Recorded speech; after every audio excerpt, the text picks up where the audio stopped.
শ্ৰীমন্ত শংকৰদেৱ সংঘৰ অতি শ্ৰদ্ধাৰ আমাৰ পদাধিকাৰ ভাৱ ভৱেন্দ্ৰনাথ ডেকা ছাৰৰ ঘৰত আজি আমি আহিছোঁ আৰু তেখেত পদাধিকাৰ দায়িত্ব লোৱাৰ পাছত প্ৰথমবাৰৰ কাৰণে আমি তেখেতৰ গৃহলৈ আহিছোঁ। অৱশ্যে টেলিফোনিকভাৱে তেখেতৰ লগত আমাৰ কথা বতৰা হৈ থাকে আৰু দায়িত্ব লোৱাৰ পাছতেই আমি যোগাযোগ কৰিছিলোঁ আৰু তেখেতক আমি আমাৰ তৰফৰ পৰা শুভেচ্ছা জ্ঞাপন কৰিছিলোঁ। আজি তেখেতৰ ওচৰলৈ আহিছোঁ আমি আশীৰ্বাদ বিচাৰি। তাৰ লগে লগে জাতীয় জীৱনৰ জটিল সন্ধিক্ষণত কেনেকৈ সমাজ, কেনেকৈ দেশ আৰু দেশৰ সামাজিক ৰাজনৈতিক প্ৰেক্ষাপটত আমি আমাৰ কি দায়িত্ব হোৱা উচিত সেই মাৰ্গদৰ্শন তেখেতৰ পৰা ল'বৰ কাৰণে আমি তেখেতৰ ওচৰলৈ আহিছোঁ। আৰু আমাৰ দলৰ তৰফৰ পৰা, দলৰ মঞ্চৰ পৰা পদাধিকাৰ বাপক আৰু সকলোকে, সংঘৰ সকলো ভকত বৈষ্ণৱ সকলোকে মই প্ৰণিপাত জনাইছোঁ। আপোনালোকৰ সকলোৰে আশীৰ্বাদ বিচাৰিছোঁ যাতে অসমৰ কাৰণে, অসমৰ জাতীয় জীৱনৰ কাৰণে সদায় আমি ভালকৈ কাম কৰিব পাৰোঁ, যুঁজিব পাৰোঁ।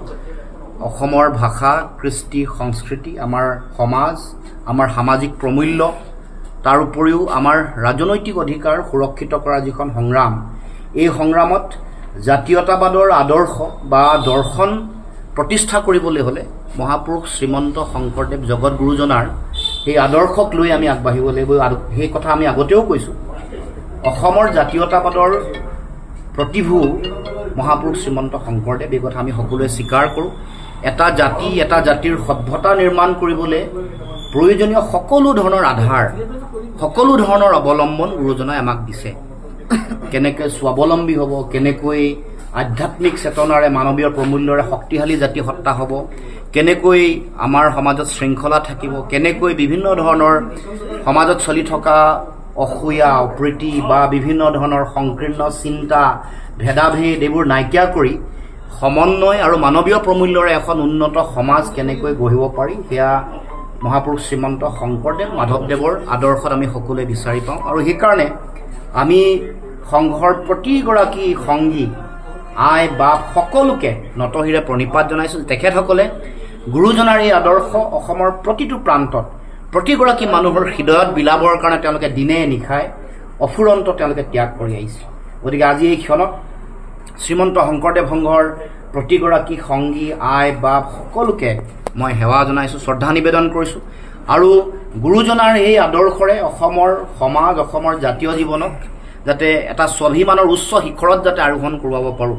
আমি অসমীয়া জাতি সত্তাক পৃথিৱীৰ মানুহৰ আগত একক আৰু অনন্য ৰূপত প্ৰতিষ্ঠা কৰিবলৈ আগবাঢ়ি যাওঁতে গুৰুজনাৰ সেই আদৰ্শ আৰু দৰ্শন যাতে সদায় সকলোৱে হৃদয়ত স্থাপন কৰি আগবাঢ়ি যায়, তাৰ কাৰণে আমি সকলোৱে অহোপুৰুষাৰ্থ কৰি আহিছোঁ। আৰু আমাৰ দলৰো সেইটোৱেই মূল আদৰ্শ যে অসমৰ যিটো সাতাম পুৰুষীয় ঐক্য, সমন্বয়, সম্প্ৰীতিৰ বৰ ভেটি ভাঙি থানবান কৰি দিবৰ কাৰণে অহৰ্নিশে যিটো ষড়যন্ত্ৰৰ কূটকৌশল চলিছে, গুৰুজনাৰ আদৰ্শ আৰু দৰ্শনকো বিভিন্ন ধৰণে মানুহৰ মাজত নাইকিয়া কৰিবৰ কাৰণে বা কিছু অৱনমিত কৰিবৰ কাৰণে যিবোৰ ষড়যন্ত্ৰ কূটকৌশল চলিছে, সেইবোৰ আমি সকলোৱে সন্মিলিতভাৱে আমি উফৰাব লাগিব, উৎখাত কৰিব লাগিব। গুৰুজনাৰ আদৰ্শ, চিন্তা, জাতীয় চেতনা আৰু দৰ্শন যেতিয়ালৈকে অসমৰ প্ৰতিগৰাকী মানুহৰ হৃদয়ত থাকিব, তেতিয়ালৈকে সেই জাতিক কোনেও ভাঙিব নোৱাৰে। কোনেও বিচ্ছিন্নতাবাদ, সাম্প্ৰদায়িকতা, ঘৃণা, বৰ্ণবাদ এনেকুৱা চিন্তাই সমাজখন কেতিয়াও ভাঙিব নোৱাৰে। আমি কৈ থকা অজৰ অমৰ এটা জাতিলৈ পৰিৱৰ্তন হ'ব। গতিকে মই এই শুভক্ষণত শ্ৰীমন্ত শংকৰদেৱ সংঘৰ প্ৰতিগৰাকী সংগী সকলোকে মই আন্তৰিক শুভেচ্ছা জনাইছোঁ, শ্ৰদ্ধা জনাইছোঁ, সেৱা জনাইছোঁ। আৰু তেখেতসকলে বিশেষকৈ যুৱ শক্তি আৰু মহিলা শক্তিক তেওঁলোকক শক্তিশালী কৰিবৰ কাৰণে, যুৱ শক্তিৰ মাজত শিক্ষা, ভাল চিন্তা, সমাজ গঢ়িবৰ কাৰণে, এটা পৰিৱেশ গঢ়ি দিবৰ কাৰণে মহিলাসকলৰ যোগেদি মানুহৰ মাজত মানৱীয় প্ৰমূল্য আৰু আধ্যাত্মিক চেতনাৰ এটা পৰিৱেশ গঢ়ি তুলিবৰ কাৰণে মহিলা আৰু যুৱকসকলক বিশেষ উদ্যোগ পদাধিকাৰ বাপৰ উদ্যোগত লৈছে। সেই কথাও মই মোৰ ফালৰ পৰা, আমাৰ দলৰ তৰফৰ পৰা আমি শলাগ লৈছোঁ আৰু আশা ৰাখিছোঁ এই চিন্তা অধিক শক্তিশালী আৰু দৃঢ় হ'ব। এই কথাটো আমি খুব স্পষ্ট ৰূপত কেইবাবাৰো কৈছোঁ। উচ্ছেদ যেতিয়া হয়, উচ্ছেদ আইন সিদ্ধ মতে দেশৰ উচ্চতম ন্যায়ালয়ৰ নিৰ্দেশনা মানি, কাৰণ এইটো এটা আইনী প্ৰক্ৰিয়া।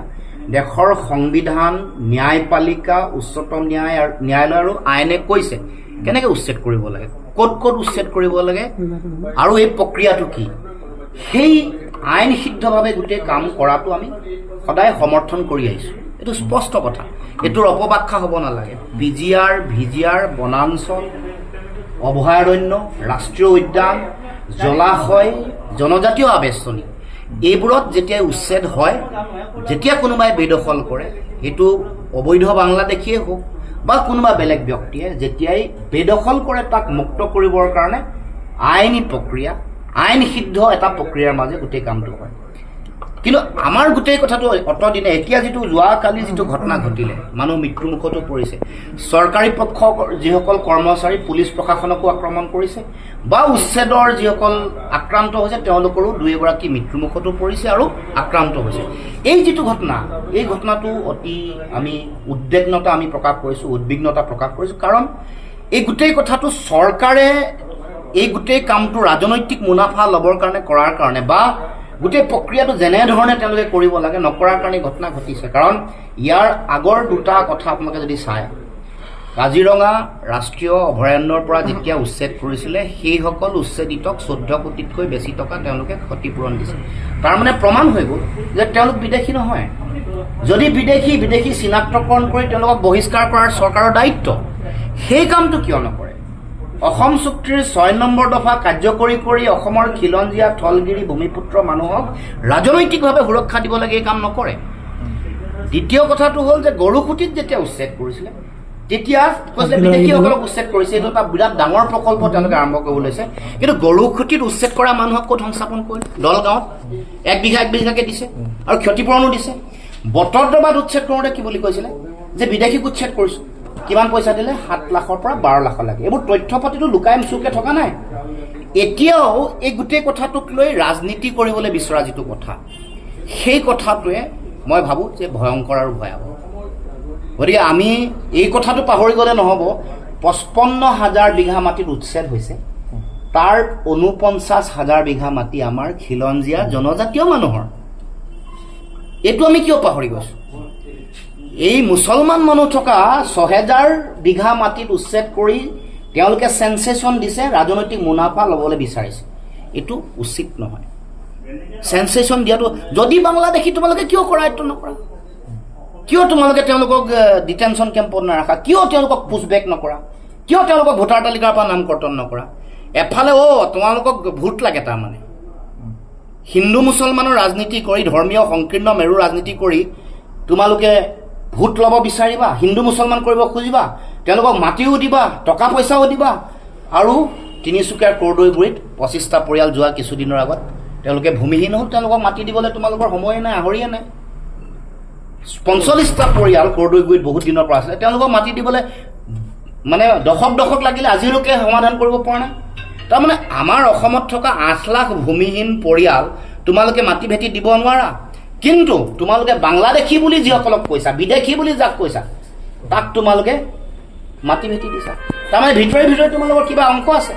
তাৰমানে এইবাৰ গম পাইছে যে এইবাৰ তেওঁলোকক ভোট নিদিয়ে। তেওঁলোক বিশেষকৈ হিন্দু মুছলমানৰ ৰাজনীতিৰ অংশ এটা নচলিব। সেইকাৰণে চিট যিহেতু হেৰুৱাব, যেনেকৈ যোৱাবাৰ নিৰ্বাচনত বদৰুদ্দিন আজমলে সহায় কৰিছিলে, এইবাৰ তেওঁলোকে ভয় ভাবুকি খুৱাই মুছলমানসকলক বেয়াকৈ ক'লেও এইবাৰ ভয় খুৱাইও তেওঁলোকৰ ভোট লৈ এবাৰ নিৰ্বাচনী বৈতৰণি পাৰ হৈ গৈছে। মুখ্যমন্ত্ৰীৰ সেইটোৱেই মই ভাবোঁ যে মূল লক্ষ্য, আৰু সেইকাৰণে এই গোটেই কামটো কৰিছে। আমি এই কথা পুনৰ কৈছোঁ, উচ্ছেদ হ'ব লাগে। উচ্ছেদ যেতিয়াই হয়, উচ্ছেদ হ'ব লাগিব আইন সিদ্ধভাৱে, উচ্চতম ন্যায়ালয়ৰ নীতি নিৰ্দেশনা মানিব লাগিব। কাৰণ আইনী প্ৰক্ৰিয়া, আমি আগৰ পৰাই উচ্ছেদৰ কথা কৈ আহিছোঁ যে উচ্ছেদৰ প্ৰতি আমাৰ সমৰ্থন আছে, যদিহে আইনগতভাৱে হয়। যিবোৰ জেগাত উচ্ছেদ হ'ব লাগে সেইবোৰ আইনে কৈছে ক'ত হ'ব লাগে, কেনেকৈ হ'ব লাগে, কি প্ৰক্ৰিয়াৰ মাজেৰে হ'ব লাগে। দেশৰ আইনক যিহেতু মানুহ, দেশৰ সংবিধানক যিহেতু মানুহ, তেখেতসকলে মনা নাই। আৰু যদি বিদেশী মানুহক তেওঁ টকা পইচা দিছে আৰু মাটি দিছে, মুখ্যমন্ত্ৰীটো জেল যাব লাগে। ৰাষ্ট্ৰদ্ৰোহৰ গোচৰত তেওঁ প্ৰধানমন্ত্ৰীয়ে কৰায়ত্ব কৰিব লাগে। বিদেশীক যদি মাটি আৰু যদি টকা দিছে, তেতিয়াহ'লে মুখ্যমন্ত্ৰীৰ বিৰুদ্ধে প্ৰধানমন্ত্ৰীয়ে শাস্তিৰ ব্যৱস্থা, ৰাষ্ট্ৰদ্ৰোহৰ গোচৰত কৰায়ত্ব হ'ব লাগে, শাস্তিৰ ব্যৱস্থা হ'ব লাগে। প্ৰধানমন্ত্ৰীলৈ আহ্বান জনাইছোঁ। আৰু যদি তেওঁলোক বিদেশী হয়, তেওঁলোকক ধৰক, তেওঁলোকৰ নাম কৰ্তন কৰক ভোটাৰ তালিকাৰ পৰা, ডিটেনশ্যন কেম্পত ৰাখক আৰু তেওঁলোকক পুছবেক কৰক। গুজৰাটৰ পৰা হেলিকপ্টাৰত নি পিনে বাংলাদেশক বিদেশী ৰাখিব পাৰে। আৰু অসমৰ মুখ্যমন্ত্ৰীয়ে বিদেশীৰ নামত এনেকৈ ৰাজনীতি কৰিব খোজে। এইটো দুটা নীতি নহ'ব। আৰু মিত্ৰতাটো কি নহয়, দুখৰতাটো একো নাই, স্পষ্টতাই আছে।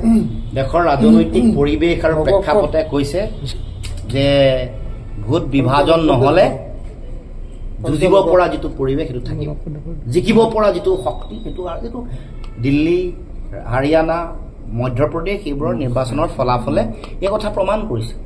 গতিকে অসমত মই ভাবোঁ যে বুজি পাইছে, বুজাটো সকলোৰে, মই ভাবোঁ যে সকলোৱে বুজি পাই সেইধৰণেই সিদ্ধান্ত ল'ব।